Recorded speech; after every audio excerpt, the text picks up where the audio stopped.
இந்த வீடியோவில் நம்ம பார்க்க போகிறது molecular taxonomy in taxonomy and systematic botany in plant morphology and taxonomy of angiosperm. Molecular taxonomy. So molecular systematics or molecular phylogenetics ன்னு சொல்லலாம். So molecular levelனா அந்த molecules DNA, RNA அந்த genetic material levelல taxonomy பற்றி படிக்கிறது தான் molecular taxonomy.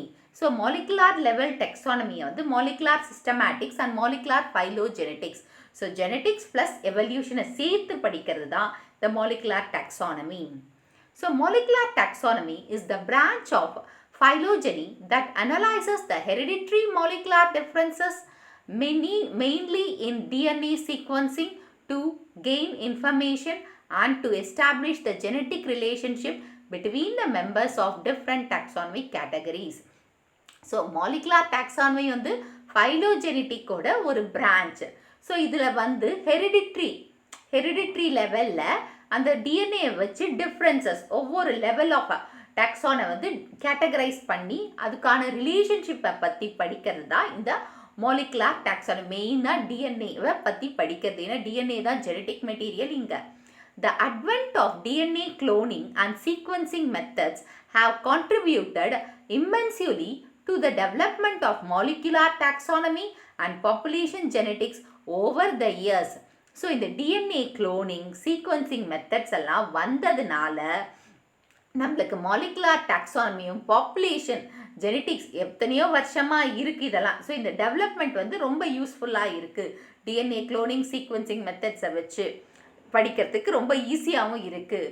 The modern methods have revolutionized the field of molecular taxonomy and population genetics with improved analytical power and precision. So modern methods வந்து ஒரு புரட்சியை இந்த field molecular டாக்ஸானமிலையும் population ஜெனட்டிக்ஸ்லேயும் இந்த modern methods வந்து ஒரு புரட்சியை ஏற்படுத்தி இருக்குது. இதனால் அனலைஸ் பண்ணுறோம்ல இந்த டேட்டாஸ் அதெல்லாம் வந்து அதோட பவர் ப்ரிசிஷன் எல்லாம் ஈஸியாக்கி இருக்குது, இம்ப்ரூவ் ஆகி ரொம்ப நம்ம செய்கிறதுக்கு ஈஸியாக பண்ணியிருக்கு அப்படின்னு சொல்கிறாங்க.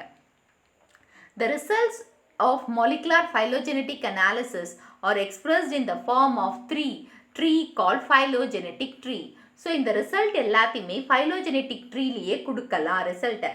So different molecular markers like allozyme, mitochondrial DNA, microsatellites, RFL, restriction fragmented length polymorphism, RAPD, random amplified polymorphic DNA, AFLPS, amplified fragmented length polymorphism, single nucleotide polymorphism, that is SNP, microchips or arrays are used in this analysis.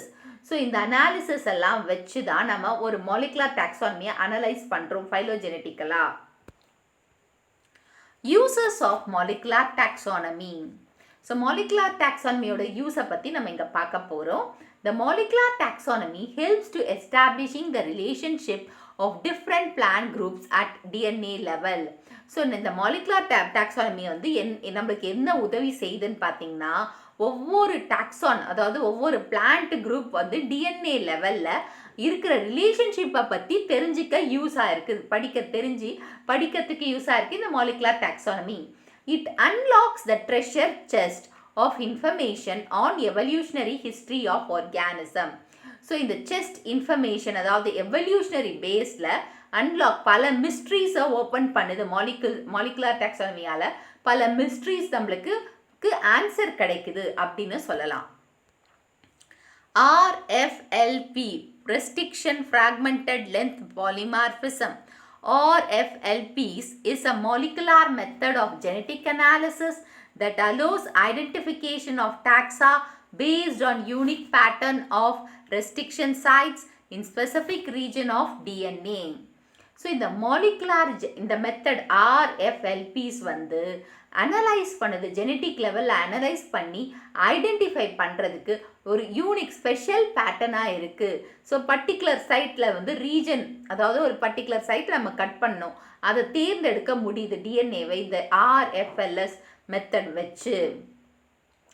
It refers to the difference between the taxa in restriction site and therefore the length of the fragments of DNA following the cleavage with the restriction enzyme. So இது கரெக்டாக identify பண்ணுது restriction side, அதாவது இந்த differences இந்த taxonomy அதை கண்டுபிடிச்சி அந்த restriction enzyme டிஎன்ஏவை cut பண்ணுறதுக்கு ஹெல்ப் பண்ணுது. Amplified fragmented length polymorphism AFLP. So this method is similar to that of identifying RFLPs in that a restriction enzyme is used to cut the DNA into numerous smaller pieces, each of which terminates into a characteristic nucleotide sequence due to the action of restriction enzymes. So இந்த RFLPக்கு இணையானது தான் இந்த AFLP. So இந்த RFLPயில் வந்து restriction என்சைமை வச்சு டிஎன்ஏவை cut பண்ணோம். சின்ன சின்ன ஃப்ராக்மெண்ட்ஸாக கட் பண்ணதை சீக்வன்ஸ் பண்ணுறோம், இல்லை இந்த ஆக்ஷன் அதாவது டெர்மினேட் பண்ணுறோம், அந்த நியூக்ளியோடைடை சீக்வன்ஸ் பண்ணுறது தான் இந்த ரெஸ்ட்ரிக்ஷன் ஆக்ஷனை வச்சு ரெஸ்ட்ரிக்ஷன் என்சைமை வச்சு பண்ணுறாங்க. And AFLP is largely used for population genetic studies but has been used in the studies of closely related species and even in some cases for higher level of cladistic analysis. அதாவது AFLP-யை வந்து population genetics-ல நிறைய use பண்ணுறாங்க. So closely related ஸ்பீஷீஸை பற்றி படிக்கிறதுக்கு ரொம்ப யூஸ்ஃபுல்லாக இருக்குது. ஆனால் இது ஹையர் லெவல் ஆஃப் கிளாடஸ்டிக்னா cladogram tree diagram, evolutionary diagram வந்து ட்ரீ டயக்ராமில் போடுவாங்க. ஸோ அந்த அனலைஸ் பண்ணுறதுக்கு இந்த AFLP ரொம்ப யூஸ்ஃபுல்லாக இருக்குது. Random Amplified Polymorphic DNA RAPD. So it is a method to identify the genetic markers using a randomly synthesized primer that will anneal means recombinant DNA in that is recombinant DNA in the double stranded form to the complementary regions located in various locations of isolated DNA. So the RAPD என்னன்னா அதாவது பிரைமரை synthesise பண்ணுது, synthesise பண்ணி அந்த DNA மார்க்கர்ஸை கண்டுபிடிக்க சொல்லுது. So இது கண்டுபிடிக்கிறதுக்கு use பண்ணுற ஒரு டிவைஸ் தான் RAPD. If another complementary site is present on the opposing DNA, so இன்னொரு காம்ப்ளிமெண்ட்ரி சைட் வந்து ஆப்போசிட் டிஎன்ஏல கண்டுபிடிச்சிட்டோம்னா அதோட டிஸ்டன்ஸ் வந்து ரொம்ப பெருசாக இல்லை. ஸோ அந்த ரியாக்ஷன் வந்து ரீஜன் ஆஃப் டிஎன்ஏ ஆம்ப்ளிஃபை பண்ணுது. ஆம்ப்ளிஃபைனா பெருசாக்குது, அந்த டிஎன்ஏவை பெருசாக்கிறதுக்கு யூஸ் பண்ணுறது தான் ரேண்டம் ஆம்ப்ளிஃபைட் பாலிமார்பிக் டிஎன்ஏ நிறைய உருவாக்கிறதுக்கு தான். So RAPD is like microsatellites may often be used for genetic studies within the species but may also be successfully employed in phylogenetic studies to address the relationship within a species or between closely related species. So RAPDS இது வந்து ஒரு micro சேட்டிலைட்டாக இருக்குது. Genetic ஸ்டடீஸை வச்சு ஸ்பீஷீஸ்குள்ளே இருக்கிற ரிலேஷன்ஷிப்பை பற்றி படிக்கிறது. Phylogenetic ஸ்டடீஸ்க்கும் இது யூஸ்ஃபுல்லாக இருக்குது. ஸோ க்ளோஸ்லி ரிலேட்டட் ஸ்பீஷீஸை பற்றி படிக்கிறதுக்கு இந்த RAPDS யூஸ்ஃபுல்லாக இருக்குது. So RAPD analysis has the major disadvantage that results are difficult to replicate and in that the homology of similar bands in different taxa may be nuclear. அதாவது இதில் ஒரே ஒரு disadvantage என்னென்னா RAPDயில் ரெப்ளிகேஷன் வந்து பண்ணுறது டிஃபிகல்ட்டாக இருக்குது, ரெப்ளிகேட் பண்ணுறது டிஃபிகல்ட்டாக இருக்குது. ஏன்னா நிறைய சேம் வகையான பேண்டிங் பார்க்கறதுனால நியூக்ளியர் டாக்ஸானில் அது ரெப்ளிகேட் பண்ணுறதுக்கு ஒரு கன்ஃபியூஷனும் இருக்குது. கன்ஃபியூஷன் இருக்கிறதுனால தானே டிஃபிகல்ட்டி இருக்குது. Significance of molecular taxonomy. It helps to identify a very large number of species of plants and animals by the use of a conserved molecular sequence. So நம்மளுக்கு molecular sequence தெரிஞ்சதுனால நிறைய plants and species, animal species-ஐ கண்டுபிடிக்க ஈஸியாக இருக்குது. Using DNA data, evolutionary pattern of biodiversity are now investigated.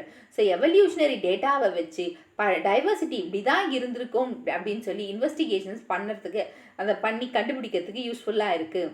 So DNA taxonomy plays a vital role in phytogeography which ultimately helps in genome mapping and biodiversity conservation. So DNA taxonomy வந்து ஃபைட்டோஜியோகிரஃபியில் ரொம்ப ஒரு பெரிய வேலையை செஞ்சிட்ருக்கு. இதனால் gene mapping கண்டுபிடிக்க, அதாவது gene mapping தெரிஞ்சுக்கிறதுக்கு, genome மேப்பிங்கே தெரிஞ்சுக்கிறதுக்கு, அதாவது ஜீனன்னா வெறும் ஒரே ஒரு ஜீனோம்னா என்டையர் ஆர்கானிசத்தில் இருக்கிற டிஎன்ஏவை பற்றி தெரிஞ்சுக்கிறதுக்கு யூஸ்ஃபுல்லாக இருக்குது. ஸோ பயோடைவர்சிட்டியை காப்பாற்ற முடியுது. அதாவது சுற்றுச்சூழலில் இருக்கிற இந்த பயோடைவர்சிட்டி லிவிங் ஆர்கானிசம் இருக்கிற டைவர்சிட்டியை காப்பாற்றவும் முடியுது. So DNA based molecular markers use to designing the DNA based molecular props have also been developed under the branch of molecular systematics. So டிஎன்ஏவை வச்சு மார்க்கர்ஸை வச்சு டிஎன்ஏ பேஸ்டு மாலிகுலர் ப்ராப்ஸை வச்சு நம்ம பல விஷயங்களை தெரிஞ்சுக்கலாம். அண்ட் ஒரு புது பிரான்ச்சும் உருவாக்கியிருக்கு. மாலிகுலர் சிஸ்டமேட்டிக்ஸ் இந்த டாக்ஸானமியை பேஸ்டு வச்சு மாலிகுல்ஸை பேஸ் வச்சு கண்டுபிடிக்கிறதுக்கு உருவான ஒரு பிரான்ச் தான் மாலிகுலர் டாக்ஸானமி. ஸோ இந்த வீடியோ உங்களுக்கு புரிஞ்சிருக்குன்னு நினைக்கிறேன். இந்த வீடியோ உங்களுக்கு பிடிச்சிருந்தா ஒரு like, share, subscribe to science easy tech channel.